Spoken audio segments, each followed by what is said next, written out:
весной в саду цветочки, езжал лучше девушки весной. Встретишь вечерочка, милую в садочке, сразу жизнь становится иной.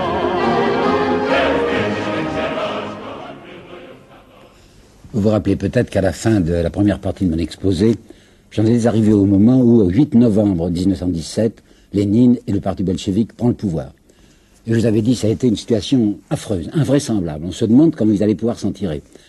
Alors je vais vous expliquer tout ça, mais il faut que vous ayez dans l'esprit l'idée que tout se passe en même temps. Moi, je suis bien obligé chronologiquement de séparer les problèmes, problème de la paix, problème des paysans, mais tout ça s'entrecroise et s'accumule. Et ça constitue une situation infernale. Premièrement, le problème de la paix. Il n'avait réussi, vous savez, le parti n'avait réussi à prendre le pouvoir que parce qu'il était soutenu par la garnison de Pétrograd. Elle était énorme, 150 000 soldats dans Pétrograd. Pourquoi? Parce que le pouvoir tsariste avait peur de révolution, enfin d'agitation, et avait mis une énorme garnison pour faire tenir tranquille les ouvriers. Et bien justement, cette garnison ne voulait à aucun prix continuer la guerre, tellement ils avaient perdu d'hommes. Alors les bolcheviks et Lénine, qui a les yeux ouverts, se dit on ne peut être soutenu, on ne peut garder le pouvoir que si nous donnons immédiatement aux soldats ce qu'on leur a promis, c'est-à-dire la paix.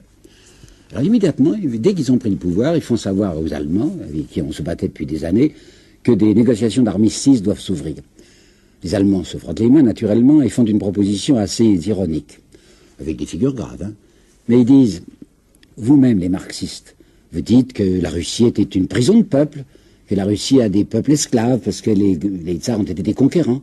Alors nous vous demandons simplement de renoncer à vos conquêtes. Par exemple, la Pologne doit devenir indépendante. Par exemple, les pays baltes que vous avez dévorés doivent devenir indépendants. Par exemple, l'Ukraine, où il y a des mouvements centrifuges, doit avoir son autonomie. En somme, on vous demande d'être fidèle à votre idéal.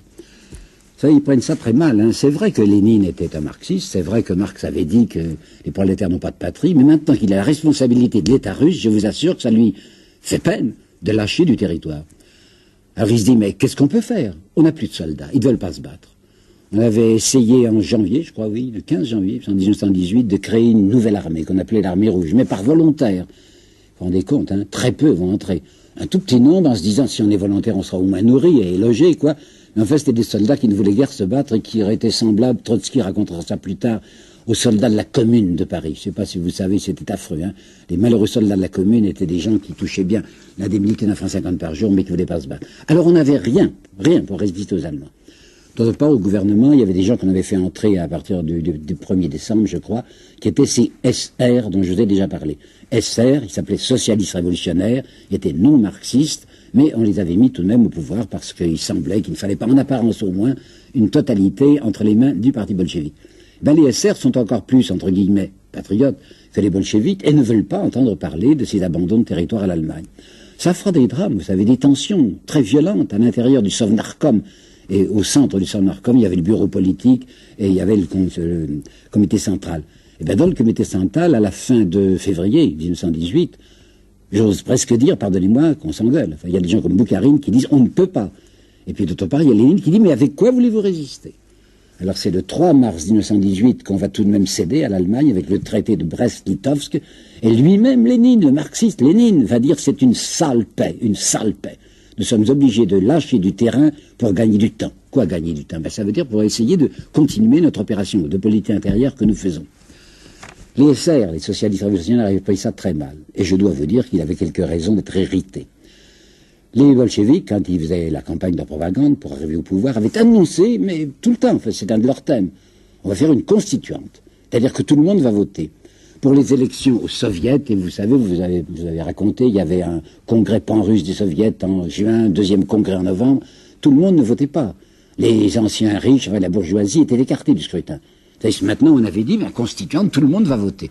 C'est-à-dire la première fois environ 20 millions d'électeurs, et cette fois 40 millions. Et Lénine avait dit, je vais vous le citer, une chose qu'il avait déclarée le 8 novembre 17, donc le jour où il prend le pouvoir, et il dit, même si les paysans élisent à la constituante une majorité SR, nous dirons, soit, nous devons laisser une pleine liberté au génie créateur des masses populaires. Eh bien, savez-vous le résultat? La constituante, qui s'est réunie le 18 janvier 1918, comptait 174 bolcheviks contre 370 SR ou mencheviks. C'est-à-dire que les bolcheviks avaient 25% de la représentation. Alors qu'est-ce qu'ils font? Eh bien, ils font le coup d'État du 2 décembre. Vous vous rappelez peut-être, Louis-Napoléon Bonaparte décide dans la nuit du 2 au 3 décembre 1851 qu'il n'y aura plus d'Assemblée nationale lorsque les députés viennent le 3 décembre prendre leur place et trouvent l'Assemblée nationale occupée par la troupe. C'est exactement ce que Lénine et le parti bolchevique ont fait le 19 janvier, lorsque les députés s'étaient réunis une première fois et qu'ils viennent pour la seconde réunion. On leur dit non, il n'y a plus de constituante. La constituante a été dissoute par un coup de force.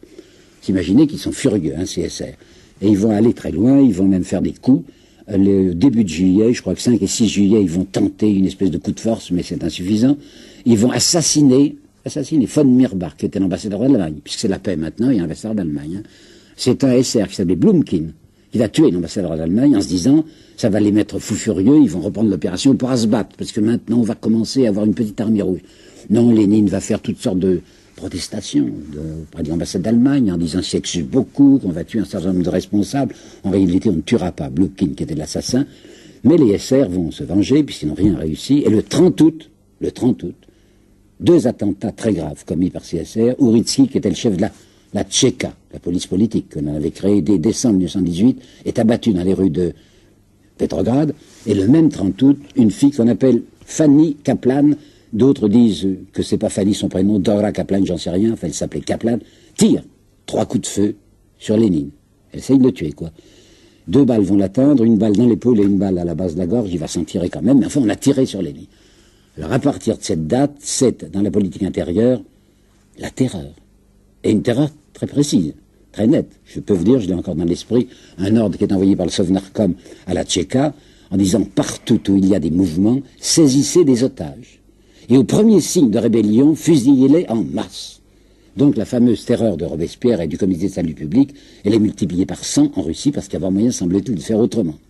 Troisièmement, le problème des paysans. Les paysans, qu'est-ce qu'ils veulent? De même que les soldats voulaient la paix, ne pas se battre, les paysans veulent la terre. Alors dans le programme du parti bolchevique, un programme marxiste, il fallait la collectivisation de la terre. Ce que Staline, je vous dirais, essayera de faire à partir de 1929, c'est-à-dire la terre appartient à l'État, puis les paysans sont groupés dans des sovkhozes ou kolkhozes. Comme les SR2 disaient aux paysans, si vous allez prendre les terres, vous allez devenir propriétaires. Comme il ne faut pas se brouiller avec les paysans, on va camoufler le programme du parti, on ne va pas parler de collectivisation des terres et on va dire aux paysans, ben ça y est, prenez vos terres, les terres des nobles, les terres de l'aristocratie, enfin je veux dire les terres des prêtres, et allez-y. Mais quand il y avait de grandes propriétés, on pouvait obtenir, l'État pouvait obtenir des fournitures assez normales de ravitaillement pour les villes. Maintenant, 24 peut-être, 24 millions de petits propriétaires. Et ces gens qui sont devenus propriétaires ne veulent rien lâcher. Or, il faut à tout prix ravitailler les villes. Parce que de même que les soldats se révolteront si on veut les faire battre, donc ils ne se battront plus, de même si les gens ne sont pas nourris, ben, ils se révolteront. Il faut les nourrir à tout prix dans les villes. Alors pour ça, ben, il faut obtenir des paysans ce qu'ils ne veulent pas donner. Ça va être un drame épouvantable. Lorsque, je vous parlerai de Staline, il y a un mot de Molotov qui me reste encore dans l'esprit. Il disait, lorsque Staline a tenté la collectivisation des terres, la campagne russe est devenue une mer bouillonnante. Je vous assure que ce mot s'applique déjà à la paysannerie à partir de 1918. Ils ne veulent rien lâcher, alors on leur envoie des commandos de garde rouge, des commandos militaires, qui leur arrachent leurs petites réserves. Alors ça sera un désastre au point de vue de l'économie, au point de vue de la culture, quoi. Et puis ce sera aussi des famines. En 1921, sur les bords de la Volga, et jusqu'au début de 22, il y aura des famines. Tout ça mêlé à tout ce que je vous raconte. Et surtout, cette Russie, elle est en voie d'épaissement. Il y a des attaques extérieures et il y a des révoltes intérieures. Attaque extérieure, vous vous rappelez que c'est le 3 mars 1918 que la Russie se retire de la guerre, fait une paix séparée. Alors la Russie avait promis, quand elle était la Russie tsariste, de ne pas faire de paix séparée. Et je vous ai même dit que c'est parce qu'on soupçonnait le tsar de faire une paix séparée qu'on avait contribué à son renversement. C'est fait, cette paix séparée, c'est fait. Alors les Alliés sont furieux, parce qu'évidemment, toutes les divisions qui étaient sur le front de l'Est vont rappliquer sur le front de l'Ouest, où les Américains, qui sont entrés récemment dans la guerre, ne sont pas encore là. En fait, on a beaucoup exagéré parce que les Allemands savaient déjà que les Russes étaient en décomposition. Ils avaient envoyé leur meilleure division sur le front de l'Est. Par conséquent, ce n'était pas un vrai péril. Mais enfin, il se trouvait que de nouvelles puissantes portes allemandes étaient sur le front de l'Ouest. Alors les Alliés vont prétendre vouloir ranimer un front à l'Est. Ils vont faire un débarquement à Vladivostok, c'est les Américains, à Arkhangelsk et à Mourmansk, ce sont les Français et les Anglais, en apparence pour créer un nouveau front et faire une diversion. Mais en fait, parce qu'ils ne veulent pas tolérer ce gouvernement bolchevique, un gouvernement communiste, c'est une indignité. Il y a une note de Foch qui a été révélée il n'y a pas tellement longtemps. Foch avait donc gagné la guerre, enfin vous savez, la guerre a été gagnée le 11 novembre 1918. Il y a une note de Foch du début de décembre 1918, où il dit les forces alliées n'ont pas encore fini leur travail, il faut absolument faire disparaître le gouvernement soviétique. Donc on veut utiliser les forces des alliés contre un gouvernement dont la contagion serait intolérable. Vous aviez d'autre part les Anglais qui vont débarquer à Bakou, oui, sur la Caspienne. Vous avez les Turcs qui s'emparent de Batoum, qui est sur la mer Noire. Enfin, il y a toutes sortes de violences arrachant du territoire aux Soviétiques. Mais le plus grave, c'est ce qui se passe à l'intérieur même, parce qu'il y a des généraux blancs ou des amiraux. Il y a un amiral qui s'appelle Kolchak, et il y a deux généraux, il y en a un qui s'appelle Denikin, l'autre qui s'appelle Yudenich, qui essayent de grouper des partisans et qui vont tenter de marcher sur Petrograd et Moscou. Parce qu'à partir du 10 mars 1918, le gouvernement s'est transporté à Moscou, où il est plus loin de la frontière, où les Allemands sont entrés en Finlande, ils se trouvent plus protégés à Moscou. Ça sera très grave, vous savez, surtout du côté de Kolchak. Kolchak, c'est un amiral et il avait des troupes qu'il avait levées, il les payait bien en Sibérie, mais surtout, il va avoir, comment dire, un fer de lance pour son opération. C'est la fameuse Légion tchèque dont on a tellement parlé. De quoi s'agissait-il? Les Tchèques étaient dominés par les Autrichiens, vous savez, dans l'Autriche-Hongrie. Et ces Tchèques n'avaient pas du tout envie de faire la guerre, ils n'avaient pas les mêmes idées que l'Autriche. Alors ils avaient déserté en masse, ils s'étaient rendus sur le front russe. Alors il y avait une légion tchèque d'environ 40 000 hommes, dont les Alliés se disent, on pourrait maintenant l'utiliser, laisser-la traverser la Russie, enfin elle-même la Sibérie, s'embarqueront à Vladivostok, et ils viendront nous aider à combattre les Allemands sur le front de l'Ouest. Et puis ils se ravisent, les 10 Alliés. Et ils se disent, mais après tout, on pourrait bien se servir de cette légion tchèque contre le gouvernement soviétique. Et Kolchak ne demande que ça. Cette légion devait traverser, bien encadrée, avec ses officiers qui devaient rester très bien payés pour se rendre à Vladivostok. On leur dit non, c'est pas Vladivostok qu'il faut, retournez-vous, n'allez pas vers l'Est, mais allez vers l'Ouest, et on va se servir de vous pour essayer de renverser le gouvernement. Et c'était des gens dangereux. Il y a un moment, à Kazan, nous sommes au début d'août 1918, à Kazan, oui, sur la Volga.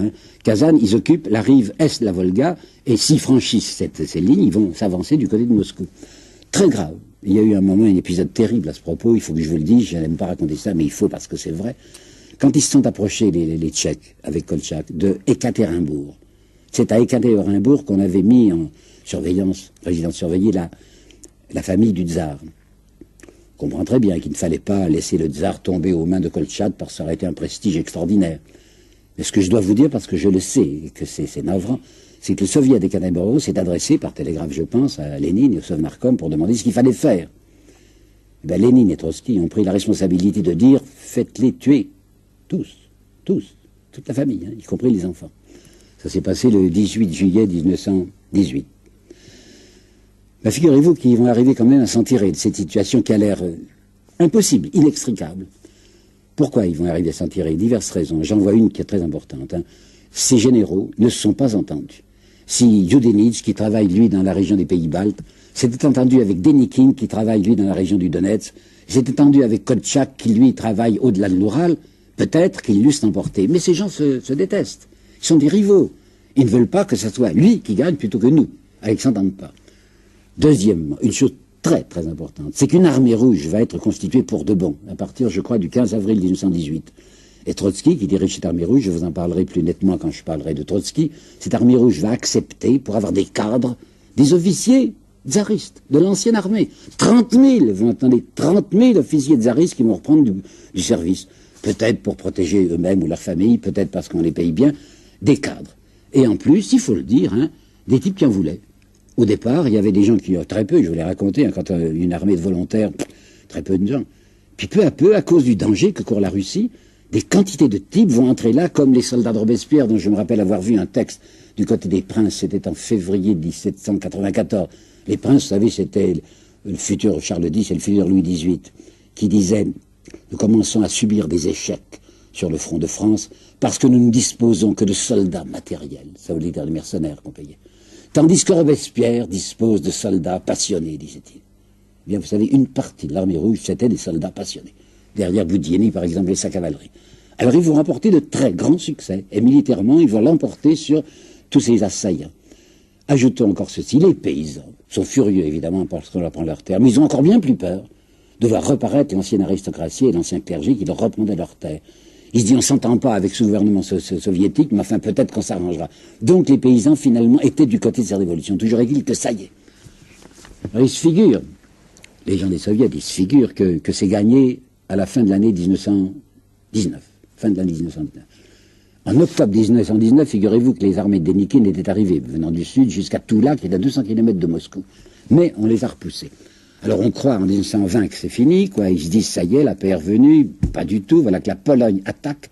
La Pologne considère que les territoires qu'on lui a donnés sont insuffisants. Pilsudski fait une opération militaire qui tournera du reste au début très mal pour lui. Et ensuite, avec un appui militaire français, on va envoyer, nous la France, on va envoyer 2300 cadres, des officiers, hein, avec Végan et un certain capitaine de Gaulle qui sera là pour lutter contre les soviets. Et ça se terminera très mal pour la Russie par un diktat, vraiment un traité imposé à Riga au mois de mars 1921, où la Russie va perdre 250 km en profondeur de territoire, hein, c'est quelque chose, 250 km. Ça va faire une espèce d'Alsace-Lorraine russe, et je vous assure que Staline y pensera lorsqu'il fera le pacte germano-soviétique en 1939. Il faut bien que vous compreniez que ça n'allait pas du tout du côté du prolétariat russe, pas du tout. Hein. Il y a une distance qui est un abîme, entre ce qu'avait annoncé Lénine et ce qu'il faisait. Lorsqu'il s'était réfugié, peut-être vous rappelez-vous, en juillet 1917, à cause des rafles de Kerensky, il s'était réfugié en Finlande. Et là, il avait écrit un travail qui s'appelle L'État et la Révolution, où il avait annoncé ce que serait, dans sa pensée, et loyalement, la Révolution. Il n'y aurait plus d'armée de permanents, disait-il. Il n'y aurait plus de police politique. Le salariat aboli. Et en réalité, qu'est-ce qui se passe? Eh bien, l'armée permanente avait été rétablie, la conscription était de nouveau là. Pas de police politique? Eh bien, dès décembre 1918, il y avait la Tchéka. Et quant au salariat, je vous assure qu'il avait été maintenu. Hein. Et savez-vous que les ouvriers russes en 1921 étaient moins payés qu'en 1913. En plus, en 1913, ils pouvaient, s'ils l'avaient envie, se défendre par la grève. Défendus. La grève devenait un attentat, un crime d'État, puisque les ouvriers travaillaient au profit de l'État. Alors c'est pas très étonnant ce qui s'est produit dans un certain nombre de provinces, à Astrakhan d'abord et ensuite à Kronstadt. Kronstadt, ça a été affreux. C'était en mars 1921. Les soviets ont fait passer ça pour une révolution de garde blanc. Non, c'est pas vrai. C'est d'une part les ouvriers de l'arsenal de Kronstadt et d'autre part les marins. Qui se révoltaient, les marins qui c'était. Il y avait une nouvelle fournée de marins parce que les autres, on les avait tout de même congédiés. D'où ils venaient? C'était des petits paysans, vous savez. Et ils avaient vu ce que c'était que la paysannerie. Ils avaient vu à quel point on était maltraités leurs parents. Alors quand ils sont à Kronstadt, ben, ils se révoltent. Ils se révoltent au souvenir de la commune. Nous sommes en 1921 et la commune est de 1871, ça fait il y a juste 50 ans. Et le parti communiste allait célébrer très glorieusement cet anniversaire de la commune. Je vous ai apporté là un texte qui me frappe beaucoup. Ils ont eu lancé un petit journal, eux-mêmes les Izvestia, vous savez, ça veut dire les nouvelles, je crois. Eh bien, les Izvestia de Kronstadt du 9 mars 21 disaient ceci: aux protestations des paysans, aux réclamations des ouvriers, obligés par les conditions même de leur vie de recourir à la grève, le gouvernement répond par une férocité qu'auraient envié les généraux tsaristes. Ça a été affreux, cette histoire de Kronstadt, et les représailles aussi. Alors Lénine va battre en retraite, Lénine va faire la NEP, NEP, ça veut dire Nouvelle Politique Économique, où on acceptera de donner quelques avantages aux paysans, où ils auront maintenant un impôt précis au lieu d'avoir des réquisitions, où l'héritage qui avait été supprimé va être établi jusqu'à concurrence de 10 000 roubles, enfin pas en arrière. Mais ce pas en arrière, dans l'application du programme, va s'accompagner d'une intolérance encore plus grave à l'égard de tout ce qu'on peut appeler mouvement déviationniste. Il y avait des gens qui défendaient les ouvriers, ça s'appelait l'opposition ouvrière, avec une femme, Sacha Kolontai, avec un gars qui s'appelait Klepnikov, qui était son amant. Interdiction, hein. L'opposition ouvrière, c'est fini. Personne ne doit dévier. Lénine n'est pas heureux de ce qu'il a fait. Vous savez, quand il va mourir, il a eu une première attaque qui était le 25 mars 1922, première attaque. Il va écrire un certain nombre de textes qui ne seront publiés qu'au début de 23 dans la Pravda. Et je vous en ai recopié un morceau là. L'appareil d'État soviétique n'est en somme que l'appareil tsariste à peine repeint. Les choses chez nous, avec l'appareil d'État tel qu'il est, sont tristes, écoutez bien, pour ne pas dire répugnantes. Oui, c'est signé Lénine. Bon, j'ai dit une première attaque. Seconde, bon, il se soigne à Gorky. Gorky, c'était le nouveau nom de Nijni Novgorod. On donnait des noms d'hommes aux grandes villes. Et puis il a une seconde attaque moins... Il a repris son travail en octobre, une seconde attaque moins violente en décembre, il se cramponne encore. Troisième attaque, c'est une voie très violente, le 10 mars 23. Et à partir du 10 mars 23, cet homme qui va encore survivre jusqu'au 21 janvier 24. Il n'est plus lui-même, hein, il a disparu de la scène. Alors remarquez qu'il aura eu très peu de temps pour diriger la politique russe. Hein. Il a pris le pouvoir le 8, enfin mettons 8 quoi, novembre 1917, et pratiquement dès le 20 mars, 10 mars 1923, après déjà une interruption de 4 mois, c'est fini. Il faut que vous sachiez, hein, il faut que vous sachiez, que cet homme avait, bien contre son gré, mis sur pied un système d'intolérance et de tyrannie dont Staline n'aura qu'à s'emparer. Le système terrible qui consiste à faire croire que c'est une dictature du prolétariat, alors que c'est la dictature d'un parti sur le prolétariat, et qu'à l'intérieur de ce parti, c'est même la dictature d'un petit groupe qui s'appelle le comité central, et au-delà de ce petit groupe, d'un autre tout petit groupe qui s'appelle le politburo. Ça a été établi par Staline, par Lénine, parce qu'il pensait ne pas pouvoir faire autrement. Mais je souligne et je répète, ce n'est pas Staline qui a inventé le système. Il va en faire l'usage terrible que vous savez, mais il est très important que l'on sache que lorsque Lénine disparaît, il y a déjà 56 camps de concentration en Russie. Quelques mots sur l'individu. C'est un homme qui est très intéressant à regarder de près. Je voudrais vous citer tout de suite quelque chose qui me frappe beaucoup, et qui est de Bertrand Russell, qui ne l'aimait pas à ce moment, qui n'aimait pas le régime, et qui dit « Il a toujours été sans la moindre trace de morgue. Jamais je n'ai vu personne aussi peu disposé à se donner des airs d'importance. Un homme que le pouvoir n'avait pas endommagé d'une miette. » Comprenez-moi, presque tous les grands hommes, enfin, chefs d'État, se constituent un personnage. De Gaulle l'a fait, hein. Hitler, Dieu sait, Mussolini aussi. Un homme comme Byron avait une position extérieure. Un homme comme Garibaldi prenait une certaine attitude. Lénine, pas. Lénine, quand il était au pouvoir, était exactement le même qu'il était autrefois quand il était le petit révolutionnaire caché à Berne ou à Zurich.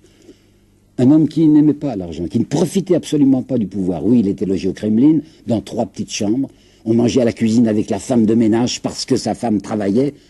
C'est un homme qui n'a pas été gâté une seconde par le pouvoir. Il y a une phrase de Gorky qui m'a beaucoup frappé. Gorky a écrit tout de suite quelque chose lorsque Lénine est mort, et il parle de l'orateur. Et il dit ce qui était très frappant chez l'orateur, c'est qu'il ne faisait pas d'art oratoire, justement. Je voudrais rien dire de méchant sur un homme qui avait ses mérites, que j'ai connu d'assez près, parce que j'étais professeur à Lyon, je parle d'Édouard Herriot. Édouard Herriot, vous savez, c'était l'éloquence officielle. Il parlait avec des majuscules, ça se terminait toujours par d'admirables envolées. Chez Lénine, jamais d'envolées, hein. C'est un homme qui vous expliquait des choses, il dit voilà la situation est telle, voilà ce qu'il faut faire, et la phrase de Gorky est la suivante, ces paroles, je vous le dis lentement, mais c'est très beau, ces paroles brillaient dans l'air, avec le froid éclat de copeaux métalliques. Je peux vous dire aussi que ceux qui l'approchaient l'aimaient. Il avait 2 de ses sœurs qui vont travailler près de lui, il avait un beau-frère qui s'appelait Elizarov, qui était vraiment passionné pour lui. Il était aimé des enfants, lui qui n'avait pas d'enfants. Il était aimé des enfants. Les photographies que nous avons de Gorky, je veux dire de l'endroit Gorky où il a été soigné, le montrent souvent avec son petit-neveu, le fils de sa sœur, qui s'appelle Victor. Si vous regardez bien les photos, vous voyez que le petit Victor s'appuie contre lui. Je sais, il a fait des horreurs. Et il le savait lui-même, puisqu'il dit « Ceux qui espèrent qu'une révolution soit propre, espèrent en vain. Les révolutions ne sont propres que dans les livres. » Écoutez ce que je vais vous dire maintenant. C'est un texte de lui, 1922, que je trouve terrible, de lucidité. Notre chemin est effroyable. Nous sommes contraints de ramper dans la boue. Il a dit ça, de ramper dans la boue et de nous agripper au sol avec nos ongles et avec nos dents. Il y a un récit de Gorky qui m'a beaucoup frappé. Gorky dit, il n'aimait pas prendre de distraction, mais je l'avais traîné une fois chez une pianiste. Il avait entendu du Beethoven. Et je le regardais, dit Gorky, pendant qu'il écoutait le Beethoven, et son visage était assez changé. Et après, il me prend par le bras, Lénine. Et il me dit, ne recommencez pas, hein, Gorky, ne recommencez pas. Quand j'entends cette musique-là, j'ai envie d'embrasser tout le monde. Et dans le métier que je fais, qui est un métier infernal, il ne s'agit pas d'embrasser, il faut taper sur les têtes et encore taper. Il y avait au moins chez lui la connaissance précise de ce qu'il était obligé de faire. Si vous regardez sa pensée métaphysique, elle est courte. J'ai lu, je vous en parlais la dernière fois, Matérialisme et impérieux criticisme. Et mon sentiment à moi ne compte pas parce que je suis chrétien, mais je vais vous citer la parole de Sartre, qui, Dieu sait, n'est pas chrétien, et qui dit c'est un livre misérable. Il a une pensée pré-critique, c'est-à-dire comme si Kant n'existait pas. Figurez-vous que Lénine croit encore que la sensation est un reflet de la réalité, alors qu'on sait très bien que c'est un reflet transposé. Il est en art aussi très conservateur. Vous savez, il n'aimera pas du tout Mayakovsky. Mayakovsky, qui est tout de même quelqu'un, à mon avis, d'assez admirable, n'obtiendra plus le papier nécessaire pour se faire imprimer. Il va dire sur Tolstoï des choses qui me peinent. Il a fait 2 articles sur Tolstoï, un en 1908, quand il a eu 80 ans, et un autre en 1910, à la mort de Tolstoï. Il dit c'est un grand écrivain, c'est un homme qui avait le sentiment aussi de l'injustice, mais, écoutez-moi bien, abruti par la bigoterie. Ça, c'est énorme de parler de bigoterie pour un homme qui avait été excommunié par l'Église. Alors, je voudrais finir là-dessus et vous apporter d'abord un texte de Jaurès, et ensuite un tout petit fait que je tire des mémoires de Sacha Kollontai. Le texte de Jaurès, le voici. Il est très peu connu, ça a été prononcé par Jaurès à Toulouse le 10 février 1911, C'est un hommage à Tolstoï. Nous lui devons, disait Jaurès, une singulière gratitude. Que de fois j'ai remarqué dans Paris que l'éblouissement brutal des lumières d'en bas nous empêche de voir les étoiles, la clarté supérieure. Les patrons sont obsédés par leurs entreprises et leurs gains. Les travailleurs engloutis dans le désordre économique n'émergent, j'aime ça, n'émergent de la bouche et du front que pour un cri de revendication. Et nous autres, les hommes politiques dans la bataille, nous sommes en péril, nous aussi, à chaque instant, d'oublier qu'avant tout nous vivons notre condition d'homme, que nous sommes pris dans le mystère de l'existence, la grande aventure de vivre dans un univers démesuré. Tolstoï nous rappelle qui nous sommes. Il nous aide à lever les yeux vers les constellations. Jaurès. Écoutez bien ceci maintenant. C'est les mémoires de Sacha Kollontai, qui était devenue à la fin de sa vie ambassadrice des Soviets, qui était très bien avec Staline, à Stockholm, je crois. Elle a écrit des mémoires qui sont pleines d'intérêt. Elle raconte ceci. C'était dans l'hiver 1919-20, réunion du Sovnarkom, elle avait le portefeuille de la santé. Elle était arrivée un peu trop tôt. Elle s'était trompée d'heure, vraisemblablement. Par conséquent, quand elle pousse la porte où la réunion du Sovnarkom devait avoir lieu, c'est tout noir. Alors elle allait refermer la porte, raconte-t-elle, quand elle s'aperçoit qu'il y a une silhouette qui est debout contre une des fenêtres. Il y avait de grandes fenêtres dans cette salle. C'était l'hiver, c'était déjà la nuit, mais la nuit était claire, il y avait beaucoup d'étoiles. Elle regarde cette silhouette, quelqu'un qui regardait par la fenêtre, tiens, mais c'est Lénine. Alors elle s'avance auprès de Lénine, pas à pas de lui, elle s'avance, quoi. Et Lénine entend marcher derrière lui. Là, il se retourne. Et, je vous cite le mot qu'elle a employé elle-même, avec un visage que je ne lui connaissais pas, une expression étrange et indéfinissable, il me dit, presque en bafouillant, les étoiles. Et puis il se reprend tout de suite, il tourne le commutateur et dit à Sacha Kollontai, allons travailler.